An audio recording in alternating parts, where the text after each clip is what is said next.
जो अंबानी, अडानी और Jeff Bezos को भी खरीद सकता है, वो एलन मस्क क्यों मोदी के एक मंत्री के आगे घुटने पर आए? दुनिया के सबसे अमीर शख्स ने ट्विटर खरीदने के बाद कैसे खो दिया अपना दिमाग? पराग अग्रवाल और दूसरे भारतीयों को लात मारकर क्यों निकाला?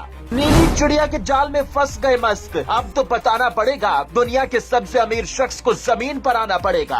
भारतीय लोगों से एलन मस्क क्यों इतने चिढ़ते हैं, जानेंगे तो हैरान रह जाएंगे। ट्विटर को लात मारकर बाय बाय कहे जाएंगे। जो दुनिया की सबसे महंगी कार, सबसे महंगे घर, सबसे महंगे कपड़े पहनता है, उसने ट्विटर खरीदने के बाद अपना असली रंग दिखा दिया। जो आदमी 2 अंबानी को खरीदने की ताकत रखता है, जिसके आगे पैसे का मतलब केवल कागज का टुकड़ा हो, जो पैसों के बिस्तर पर सो सकता है, जो पैसों में आग लगाकर भी दुनिया का सबसे अमीर आदमी बना रह सकता हो, उसने आखिर भारत से इतनी बड़ी बगावत करने की ठान ही ली।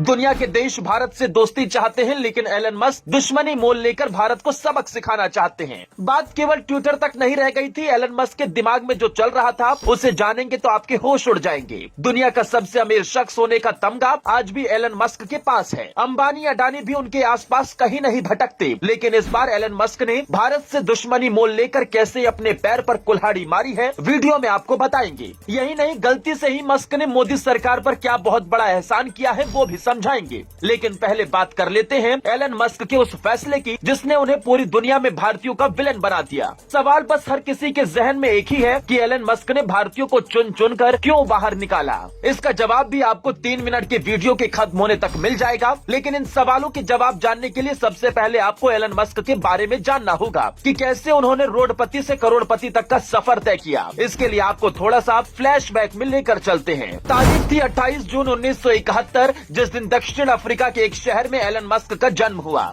एलन हमेशा से बहुत तेज दिमाग इंसान रहे हैं। 10 साल की उम्र में मस्क ने कंप्यूटर प्रोग्रामिंग सीखी और 12 साल की उम्र में उन्होंने ब्लास्टर नाम का एक वीडियो गेम तैयार कर दिया था, जिसे एक मैगजीन ने उनसे $500 में खरीदा था। मस्क की पहली कामयाबी यही थी। इसके बाद उन्होंने कभी पीछे मुड़कर नहीं देखा और लगातार आगे बढ़ते गए। जो टेस्ला आज अपनी महंगी और शानदार इलेक्ट्रिक कारों के लिए जानी जाती है, एलन मस्क ने 2004 में इसकी शुरुआत की थी। एलन मस्क की सफलता का राज है उनके काम करने का एटीट्यूड। बीबीसी में छपी एक रिपोर्ट के मुताबिक एलन मस्क ने दावा किया कि हफ्ते में वो 120 घंटे काम करते हैं। एलन मस्क जोखिम उठाने से बिल्कुल नहीं डरते। 2008 में जब दुनिया आर्थिक मंदी से जूझ रही थी, तब मस्क की हालत भी काफी खराब हो गई थी, लेकिन एलन ने अपनी मेहनत के बलबूते पर दोबारा खुद को मजबूत कर लिया। वैसे एलन मस्क की पूरी जिंदगी काफी उतार चढ़ाव वाली रही है। मस्क का संबंध 5 महिलाओं के साथ रहा है, जबकि उन्होंने 3 बार शादी की है। जिस एलन मस्क के पास आज खरबों की संपत्ति है, वो कभी नौकरी के लिए दर दर भटका करते थे। जनसत्ता अखबार की वेबसाइट में छपी रिपोर्ट के मुताबिक एलन मस्क ने एक इंटरव्यू में बताया था कि उन्होंने नौकरी के लिए कई कंपनियों में आवेदन किए थे, लेकिन नौकरी नहीं मिलने के बाद उन्होंने 1995 में अपनी कंपनी शुरू की थी। एलन मस्क की जिंदगी यहीं से बदलती चली गई, क्योंकि एलन मस्क जमीन से जुड़े रहे हैं और उन्हें पैसे की कीमत पता है। मस्क ने ट्विटर खरीदने के बाद पराग अग्रवाल को नौकरी से निकाल दिया, जो कि ट्विटर के सीईओ हुआ करते थे। इसके अलावा उन्होंने 2 और बड़े अधिकारियों को नौकरी से निकाला था। माना जा रहा है कि इन्होंने ऐसा इसलिए किया क्योंकि इन लोगों की तनख्वाह बहुत ज्यादा थी। साथ ही ट्विटर की आवाज दबाने का भी इन पर आरोप था।